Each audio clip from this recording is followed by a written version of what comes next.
Hey, what's going on, everybody? This your country cousin, Pete McCorvin, aka Peter Mac. Welcome back to the second edition of The Great Unknowns.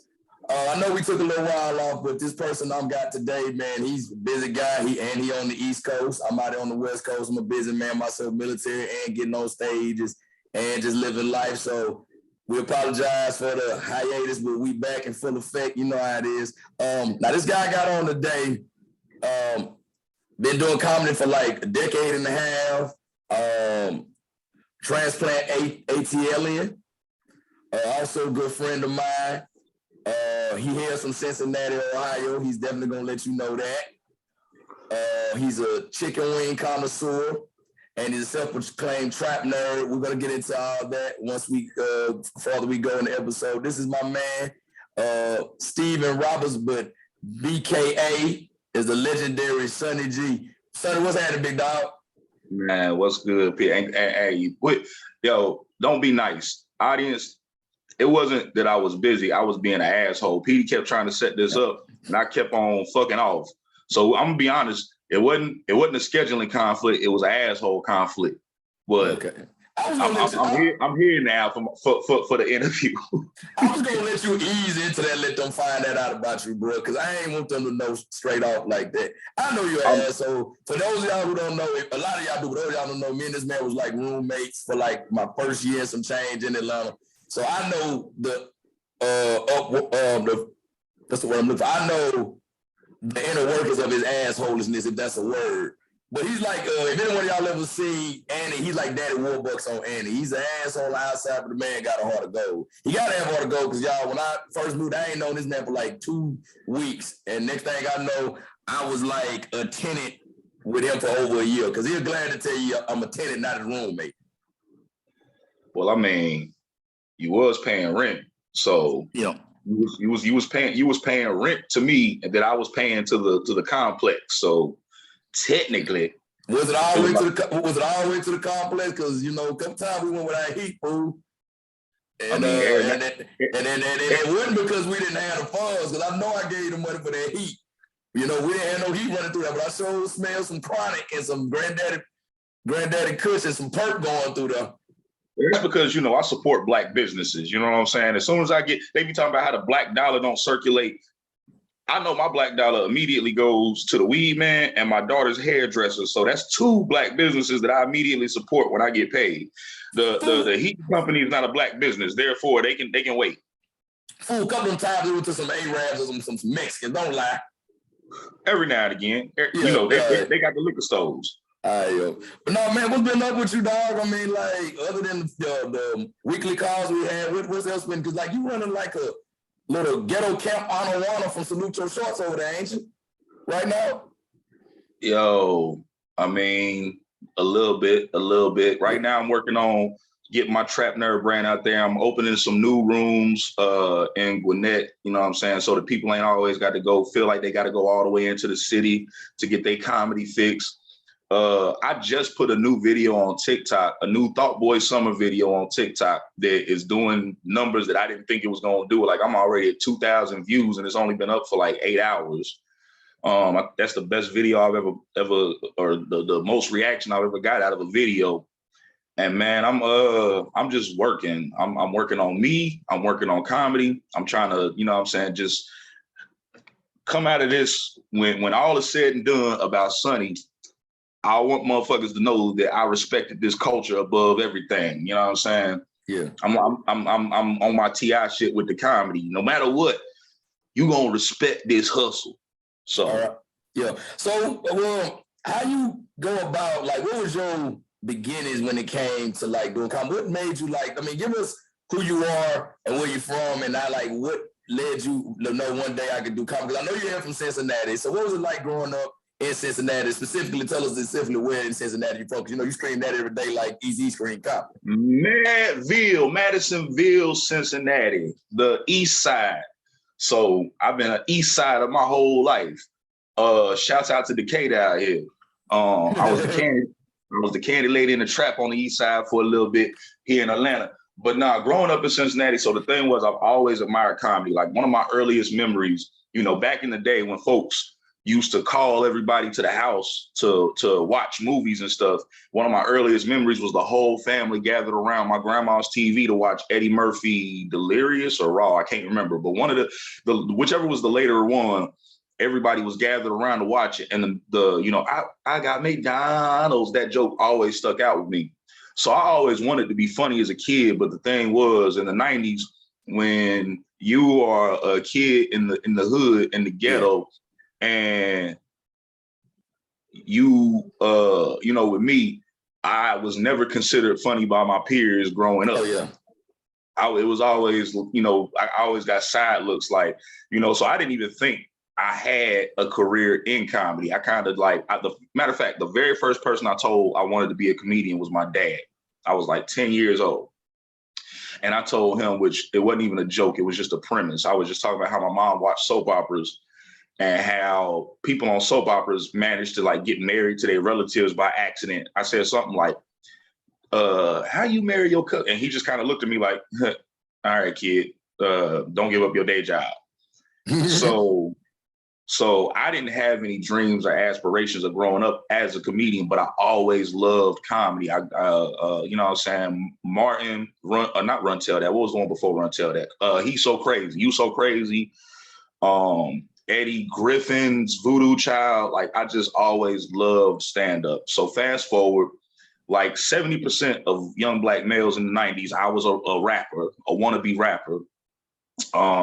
And when I got into the military, me and a group of friends got together and started a rap label, Black Union, and I was the manager. I was a rapper / manager. And one day we got the opportunity to open up for Lloyd Banks in Okinawa, Japan. And so the guy who was supposed to originally host the event didn't show up. And Lloyd Banks people came backstage and they were like, hey, he ain't going on unless there's a host. Is there anybody here who can host? So I just knew I didn't have stage fright. You know what I'm saying? I wasn't expecting to go out there and tell no jokes. I just knew I didn't have stage fright. So I just, you know, volunteered to host. And I started, you know, just talking shit to the crowd and getting reactions. Folks was laughing. And you as a comedian know that laughter is like crack. Oh, yeah. That first hit, I was backstage. Like once I introduced the acts and came backstage, I'm like, whoo, I can't wait to get some more of that. I can't wait to hit that again. So after that, I started calling myself a comedian and looking for showcases. And I was a pretty, you know, that's why I get my whole like a medium deal catchphrase, because I was kind of like a big deal on Okinawa at one point when it came to American comedy, because they didn't have a lot of American comedians in Japan. Yeah. And Japanese comedy is different. They do physical comedy. They do. Yeah, I heard that. I was on a showcase one time. The most popular act was a dude who had a bunch of blown up balloons taped on his body and had somebody throwing darts at him.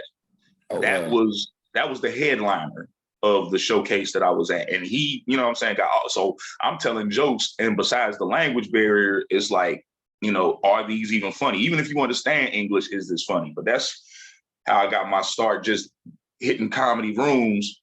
Got back to the United States, got to Sumter, South Carolina. Shout out to Sumter. When I was there, that's where my daughter was born.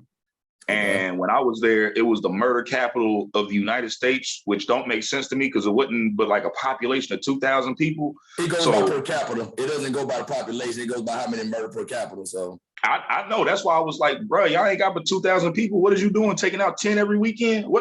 Where is Big Mama? Why are y'all taking out Big Mama? Like, you know, I started out there in Columbia, South Carolina. And originally I was hitting more poetry rooms. That's why I'm friends with a lot of poets. Shout out to Georgia Me. Shout out to Teresa the Songbird. Shout out to Abyss, my partners.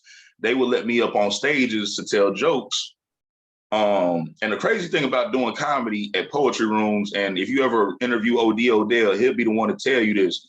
They always want to put the comic up after somebody does a rape or molestation poem. Oh yeah, I know. I got my like, not my start doing comedy. Like, matter of fact, one of the first shows I did, you mentioned OD, it was in Mobile with him, Ashima Franklin, and Vanessa Fraction. But my regular times of hitting mics was on the poetry scene. Shout out to a lady named Lady Teska Williams. She passed Christmas of 2019. Man, Man, that I woman. love Tess.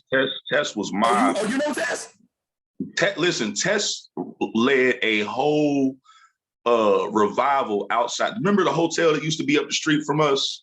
It was I think it was a Holiday Inn. I remember you talking about the like right across, like you jump out the gate and it's right across the street, right by the U-Haul over there by like you go past, like you go past Turner Field. That hotel is on the right before you get to the exit for the highway. Yeah, I know you're talking about.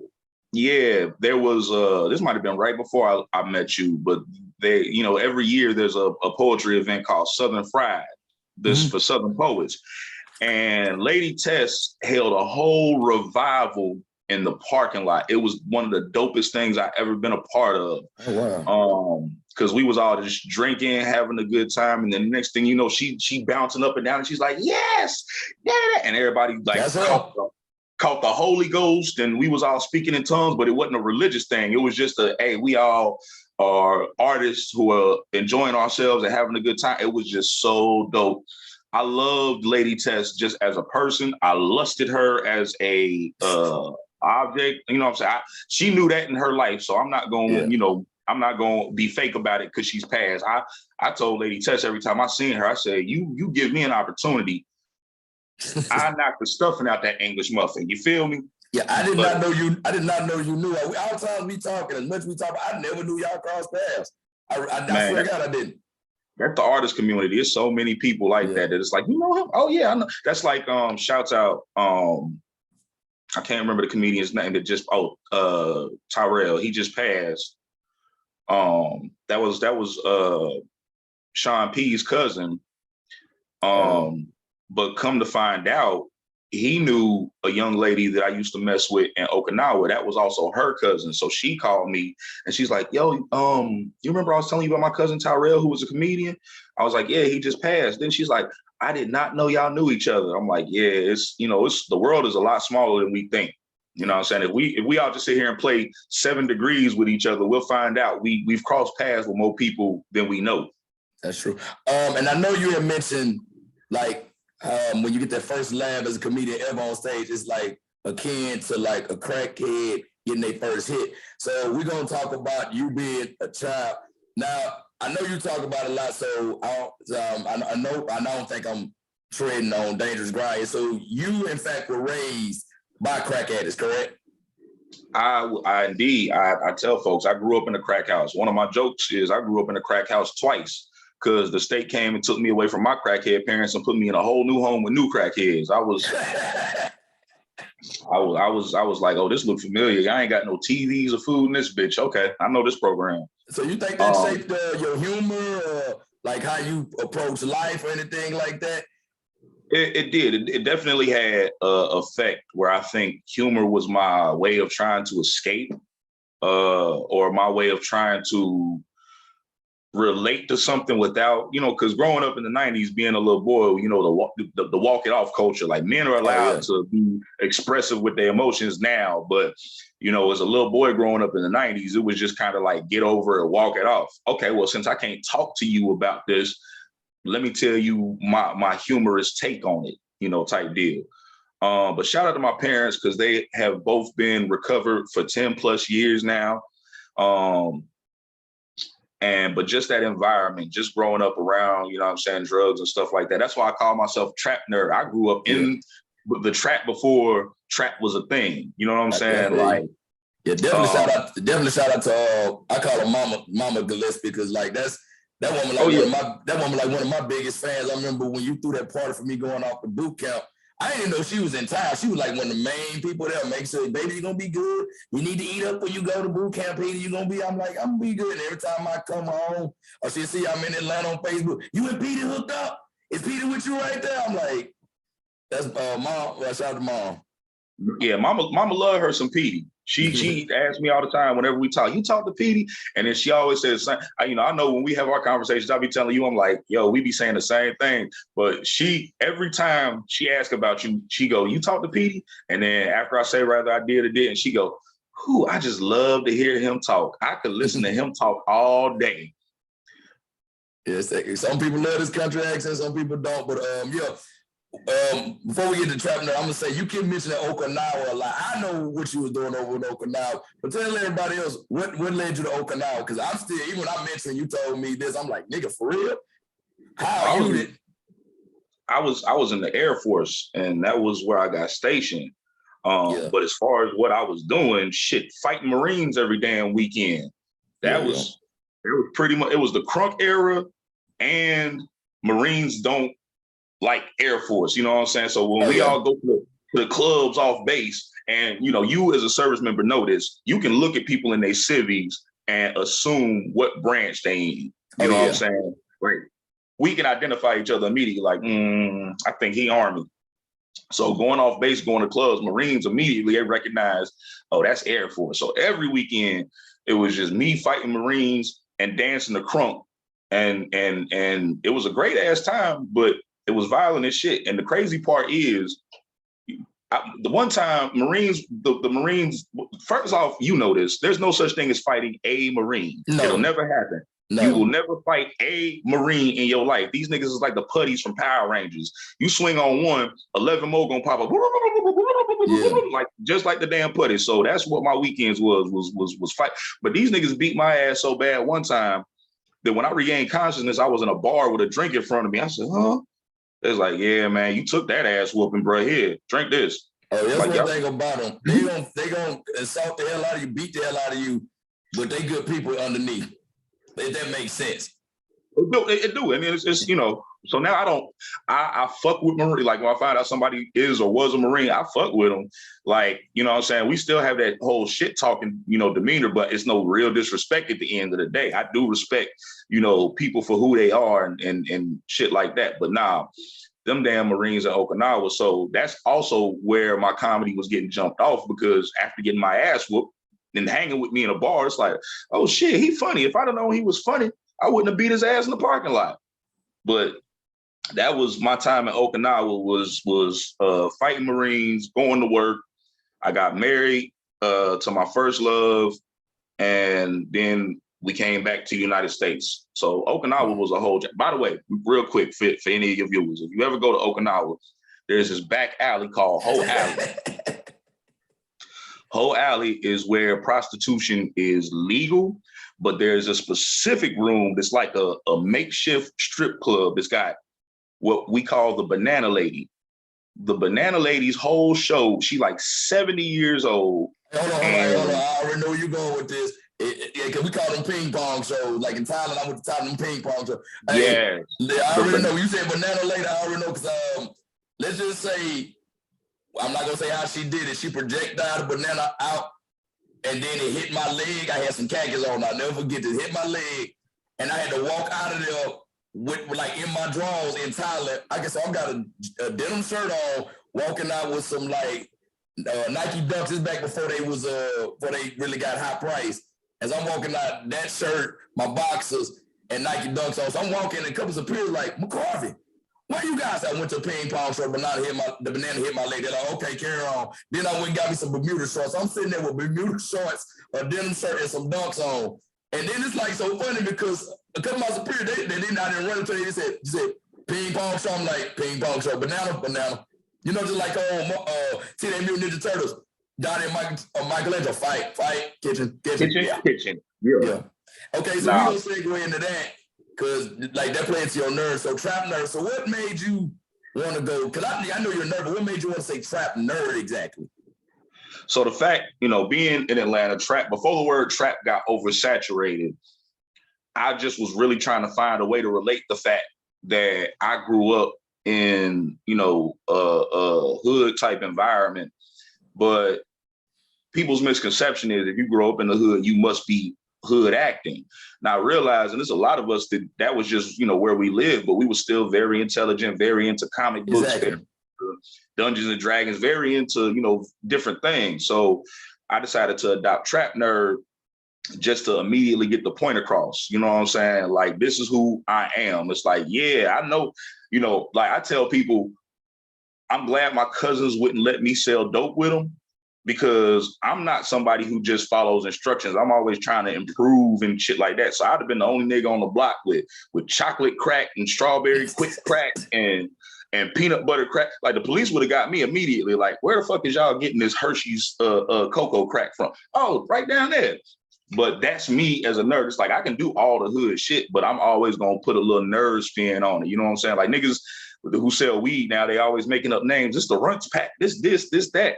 And my ass was like, hey, bro, this that Spider-Man, bro. This shit that had you climbing the walls. You know what I'm saying? This that Peter Parker right here. So that's, you know, trap nerd is just immediately whatever image pops into your head of a trap nerd is what I'm trying. I'm trying to immediately get you to visualize that. You know what I'm saying? What does a nerdy ass nigga in the hood look like? He the nigga that's got the scale and the tubes and everything like that. But he also working on his master's degree. You know what I'm saying? Or shit like that. You know what I'm saying? Yeah, because we definitely was in the trap. It's funny because I remember us definitely being in the trap, watching Big Bang Theory and Jeopardy and getting it right. Because I remember that one time when we were standing over there by Turner Field and I brought a chick over there and just like, y'all watching Jeopardy? Y'all hood niggas watching Jeopardy? And then we got like, what, about 90% of them right? Me, you, and your brother Doug were living. And she was surprised, like, what? I'm like, yeah, we in the hood, but we ain't dumb. And she was like, just so surprised because it was funny because you know, we ATLers at that point, it'd be like, when did Columbus sell those routes? Man, that was goddamn 1492, man. It was Nina Pinta Santa Maria. Everybody know that. What is 1492? What is the Nina Pinta? And she's like, what? I'm like, yeah, just because we in the trap don't mean we dumb. That part. You know what I'm saying? Smart. And that part. And what I was about to say. So, trap nerd, since your nerd go with comic books, and anybody who don't know you, or anybody who knows about nerd know comic books. So the new Thor, have you seen it? I have. What's your thoughts on it? It's a good standalone movie. Like it's enjoyable, but I feel like because it came out after the last one, it was like, okay, I feel like it should have been a Disney Plus show rather than a movie because I didn't feel no sense of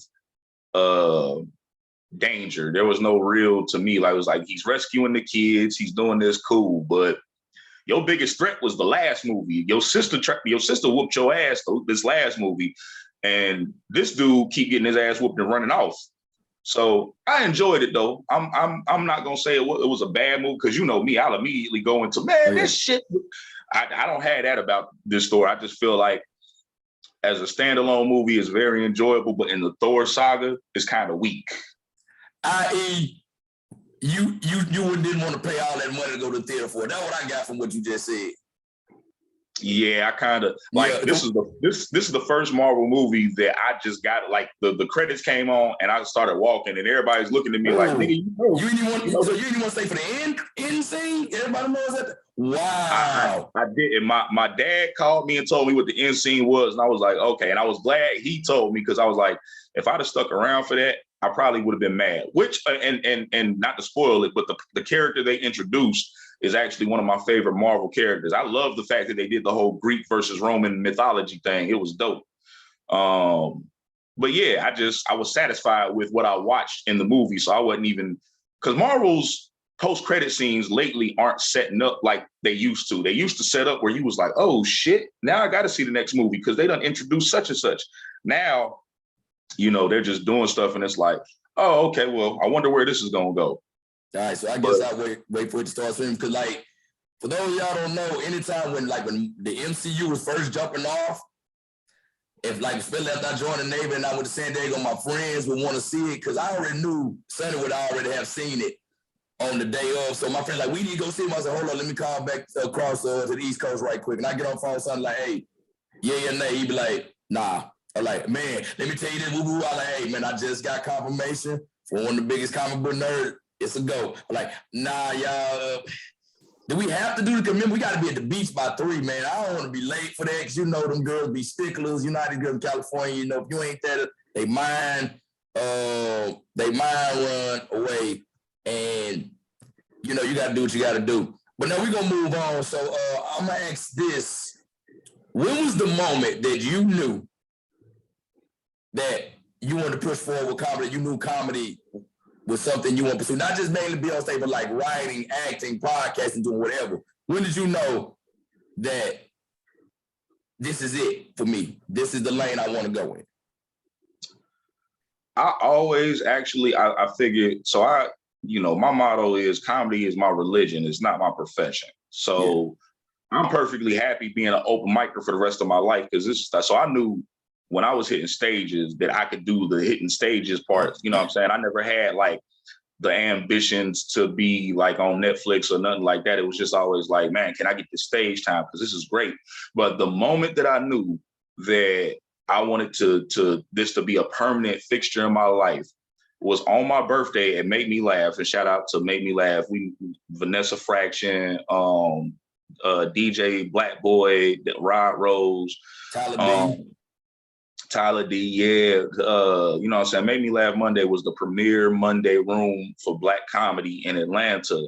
And they let me up last on my birthday, I want to say 2012 or 13. And Darius McCrary was from Family Matters was in attendance. Oh, wow.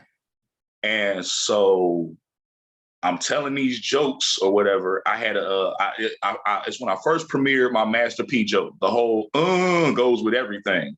Yeah. And I told that joke, and Darius and his girlfriend laughed. And afterwards, Rodney Perry bought me a drink. He said, "Boy, you are fearless." And I like that. And he bought me a drink. And that was the biggest, that was the biggest thing that had happened in my comedy. I said, I made somebody who's been on TV laugh. And then I made, and somebody else who I've already respected and admired, told me I'm fearless and bought me a drink. You can't tell me shit. You know what I'm saying? Cause you were around the whole Sonny ain't shit thing. Like people wasn't even giving me a chance. You know what I'm saying? Folks wasn't giving me a chance. They would just hear one thing that maybe they didn't think was funny and just wrote me off like, oh, well, Sonny ain't funny. But for Rodney Perry to have enjoyed my set and call me fearless, I was like, man, yo, this is great. So that's when I knew that no matter what, this comedy shit's in me. You know what I'm saying? I don't care how I got to do it. I don't care if I got to do a Michael Collier and just post up on the Riverwalk somewhere and tell these jokes. Y'all gonna get these jokes because Rodney Perry told me I'm fearless. That's where me and Derulio was just talking the other day. That's where the Last Train comedy show on Martyr that we used to throw came from. It was like, well, shit, we didn't just get a speaker and go on Martyr, go on the train and do comedy on the train while folks is going home. Yeah. So that Rodney Perry and Darius McCrary are a big factor in the fact that I'm kind of like a medium deal today. Yeah. Well, we know you're fearless because that time we snuck into that whole season, like y'all, me and this man here literally snuck into a whole season of a Bounce TV stand-up comedy series. And I'm sitting there with him like, bro, I don't know. He said, man, just walk up. So we walked up, we kicked it with the security guard, and he let us in. Second day, we just talked to him, then we walked past. Third day, he's like, man, y'all niggas running like, come on. I'm like, all right. He's like, man, the show that I already started, we got 2 seats up front for you. Like, but because the one thing I learned about Atlanta that I love the culture. I mean, but you can, if you had that confidence on you, you can go in anywhere. If you just act like you belong someplace, you can get in anywhere in Atlanta. Like no badge, no credentials, no nothing. I done snuck into so much shit and had a great time that I done come back to the organizers and been like, hey, I snuck into this bitch, but next year I'm gonna buy a ticket and not even show up to make up for the fact that I enjoyed myself so much for free this time. That's why I used to hate when people say that about Atlanta. You can't go there if you don't have no money. I said, what you talking about? I was working part-time at Walgreens.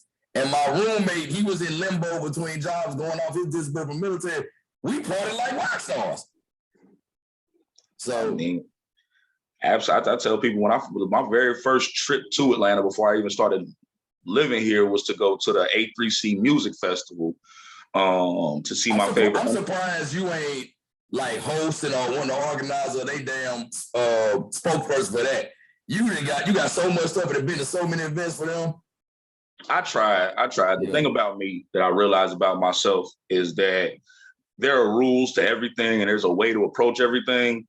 And if I approach it my way and it don't work, I just give it up. But there are different ways I could have gone about it to get hosting gigs and stuff.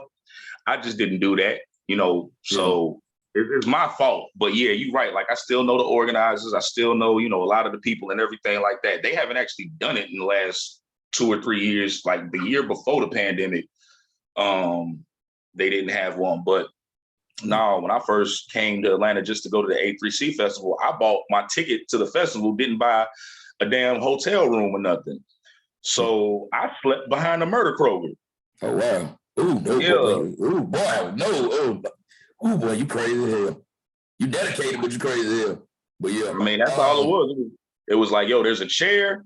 I'm tired. I'm asleep. And then tomorrow, the first event starts at 1. So I'm going to make sure I'm at that. But all right, so we got 2 last things I'm gonna hit right quick. First thing before I move on, I'm gonna ask you this, then the last thing is gonna be this or that. There's 3 things I'm gonna ask you this or that about this tailored to you. So the first thing I want to know is like the show called The Great Unknowns. What is an unknown about you, Sonny G, that a lot of people don't know? A lot of people don't know that I've been doing this for 15 years. I'm not a rookie. You know what I'm saying? Like, yeah you don't know me. Again, that's where I'm kind of like a medium deal thing is, because motherfuckers will be like, I ain't never seen you on TV. Who are you? Da da da da. And then such and such who they have seen on TV will walk up, oh, hey, Sonny, what's up? I see you in there. And now everybody's like, hold up, who the fuck is he? Yeah. Who is he that Carlos Miller and DC Fly and Chico Bean, walked up to him and shook his hand before they started the 85 South show. So I've been, I'm kind of like a medium deal. All the famous comedians that people know, or, you know how black people are. If we ain't seen you on TV or on TikTok, we don't recognize you and shit like that. But everybody you do recognize knows me. Yeah, you know what I'm saying? I have run into pretty much 90% of my heroes in this comedy game. Yeah. Okay. So now the last thing I'm gonna do this or that. So this is gonna be tailored to you. It's gonna be a lot of Cincinnati. It's gonna be 3, 4. It's gonna be. Well, I'm gonna do 4. 1 for your trap nerds. So 2 I'm gonna be Cincinnati, and 1 is gonna be kind of Cincinnati, but not. You gonna understand what I'm saying? Okay. So I pretty much already know this first one. MCU or DCU? MCU all day. Yeah, I already kind of knew that one. All right, the second one. Cincinnati Bengals or Cincinnati Reds? Bengals all day. Don't get me wrong. I love my Reds, but the Bengals just went to the Super Bowl. Ain't no way I can pick the Reds over them. I feel. Third one, University of Cincinnati or Xavier University? So here's the conflicting part. So my mom went to Xavier. She actually got pregnant with me while she was going to Xavier University. So that was when I was a kid getting complimented on being, oh my God, he speaks so well. Oh my God. She'd be like, yeah, he used to go to college with me. So, he used to go to class with me.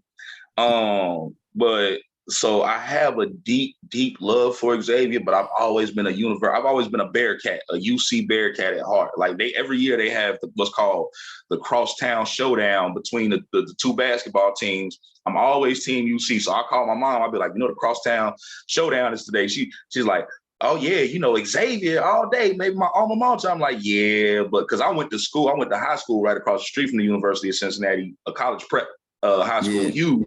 And so some of our classes was actually on UC, but I've just always been a Bearcat at heart. But shouts out to the Musketeers. I don't give a fuck. Cincinnati, I don't give a damn rather I'm on your team or not. If you Cincinnati, I'm going to cheer for you. All right, and this last one.